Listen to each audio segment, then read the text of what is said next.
You had the whole day free. You made a list. You were ready. And then somehow, you ended up watching videos for 2 hours, reorganizing your desk, making coffee you didn't need, and telling yourself you'd start after lunch, and then after dinner, and then tomorrow. Here's what almost nobody tells you about procrastination. It is not a time management problem. It is not laziness, and it is definitely not a character flaw. It's an emotional regulation problem, and your brain is doing it on purpose. Stay with me, because once you understand what's actually happening inside your head when you procrastinate, the whole thing starts to make a different kind of sense. And more importantly, you'll know exactly what to do about it. Let's talk about what procrastination actually feels like from the inside.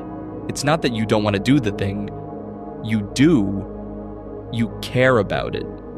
That's almost what makes it worse.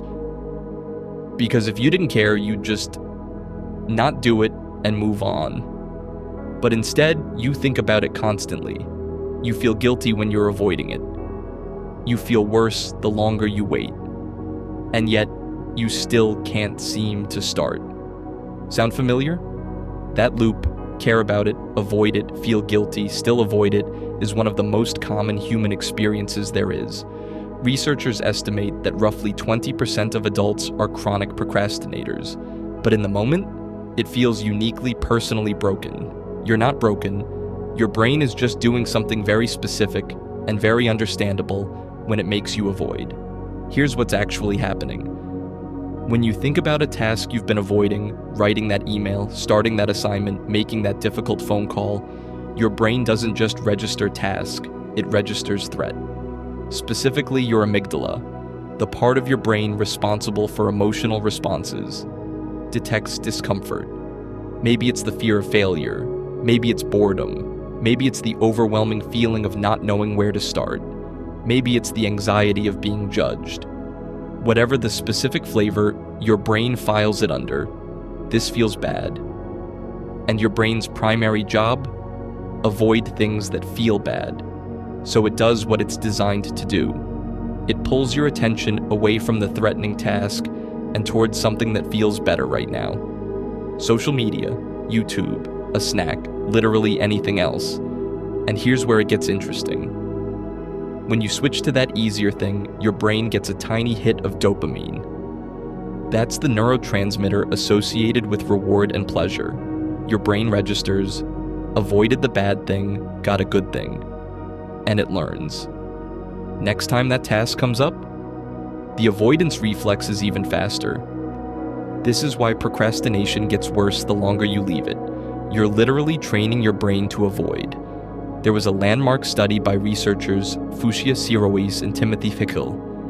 They found that procrastination is fundamentally about managing negative emotions in the present moment at the cost of your future self. Your brain isn't being lazy, it's being protective, it just has terrible long-term planning. And the cruel irony, avoiding the task doesn't remove the anxiety. It amplifies it. Every time you delay, the task gets heavier in your mind. The guilt builds. The task looms larger. And that makes it even harder to start next time. It's not a cycle you're choosing. It's a cycle your nervous system is running. Let me make this concrete. Imagine you need to send an important email. Maybe it's to someone you're nervous about, a potential client, a professor, someone you've let down. You open your laptop, you stare at the blank email, and immediately, before you've typed a single word, your brain flags, this could go wrong. You might say the wrong thing. They might judge you. So it redirects you. You check your other emails first. You scroll for a second. You tell yourself you'll come back when you're in the right headspace. But the right headspace never comes. Because the task is still there, still triggering the same emotional alarm. And now, with the added weight of, I've been avoiding this for 3 days. This is what researchers call the procrastination-anxiety spiral. The task triggers anxiety, anxiety triggers avoidance, avoidance triggers more anxiety makes the task feel even bigger. But here's what breaks the spiral, and it's not what most productivity advice will tell you. The fix isn't discipline. It's not building a better to-do list. It's not waking up at 5 a.m. The real fix is addressing the emotional trigger, not the task itself. Here's what actually works, backed by the research. 1. Name what you're feeling. Before you try to force yourself to start, take 10 seconds and ask, what am I actually feeling about this task? Bored, afraid, overwhelmed?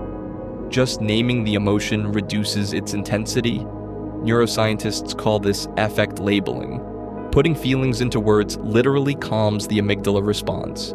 2. Shrink the task to the point of absurdity. Your brain isn't resisting the whole project, it's resisting the idea of the whole project. So make the starting point so small it barely counts. Not write the report, open the document, not go to the gym, put on your shoes. The goal is to get your brain out of threat mode by making the first move feel completely non-threatening. 3. Use the 2-minute rule with a twist. Tell yourself you'll only do it for 2 minutes. But here's the key. You're not using this as a trick to trick yourself into hours of work. You're using it to prove to your nervous system that starting is safe. Sometimes 2 minutes becomes 20, sometimes it doesn't, and that's okay too. You still broke the avoidance pattern. 4. Forgive yourself for the last time you avoided. This sounds soft, but the research is clear. Self-compassion reduces future procrastination.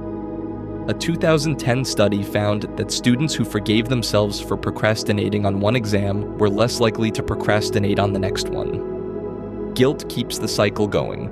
Forgiveness interrupts it. Procrastination is not proof that you're weak or lazy or undisciplined.